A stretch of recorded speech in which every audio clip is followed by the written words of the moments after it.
నేను అనుకున్నాను సార్, అంటే యాక్చువల్గా ఈరోజు లోకేష్ గారి ప్రోగ్రాం ఉంది, నేను అందుకుంటానా లేదా అనుకున్నాను. కానీ లక్కీగా సాయంత్రం ఈవినింగ్ రావడం వలన ఈరోజు నేను అంటే ఇది ఒక మంచి కార్యక్రమం. దీంట్లో కూడా మన యొక్క భాగస్వామ్యం అంటే మనం కూడా ఉంటే అది ఒక మంచి కార్యక్రమాన్ని మనం వ్యక్తిగతంగా ఫీల్ అయ్యేటటువంటి కార్యక్రమం. ఎందుకంటే మానవ సేవే మాధవ సేవ అన్నారు. ఇలాంటి చిన్నపిల్లలకి, గిరిజన పిల్లలకి మనం ఎంత ఏది దానం చేసినా, ఏది చేసినా ఖచ్చితంగా అది మనకు, మన కుటుంబానికి, మన చుట్టూ ఉన్న సమాజానికి చాలా చాలా చాలా చాలా ఒక పాజిటివ్ ఎనర్జీగా ఉంటుంది. అంత గొప్ప కార్యక్రమం ఇది. అందుకనే నేను దీంట్లో పాల్గొనడం అనేది నా అదృష్టంగా నేను భావిస్తున్నాను. ఖచ్చితంగా ఆ పిల్లలకి, వీళ్ళంతా మన గిరిజన పిల్లలైనా ఇప్పుడు తమరు ఇక్కడికి రావడం వలన ఇక్కడ ఉన్నటువంటి పిల్లలకు ఒక ప్రాధాన్యత వస్తుంది సార్. నెక్స్ట్ తర్వాతకి ఏమైనా మనం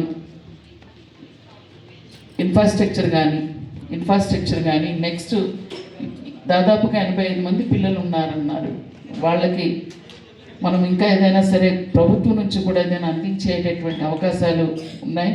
ఇదన్నిటి కూడా వనవాసి కళ్యాణాశ్రమం ఇప్పుడు అడిగాను ఎవరు చేస్తున్నారు ఫండింగ్ ఎలాగనంటే ఇలాగ అందరూ ఇచ్చినటువంటి దాతలతోటే జరుగుతుందని అన్నారు సార్. ఖచ్చితంగా దాన్ని మనం ఇంకా కొంచెం ప్రమోట్ చేయగలిగితే ఆ పిల్లలు ఇంకా బాగా చదువుకుంటారు. ఇక్కడున్న పిల్లలు చక్కగా ఇక తెలుగు కాదు, వాళ్ళ శ్లోకాలు కానీ వాళ్ళు చాలా చాలా చాలా ఎక్సలెంట్గా చెప్తారు సార్, చాలా బాగా చెప్తారు. ఎందుకంటే వనవాసి కళ్యాణాశ్రమం అంటేనే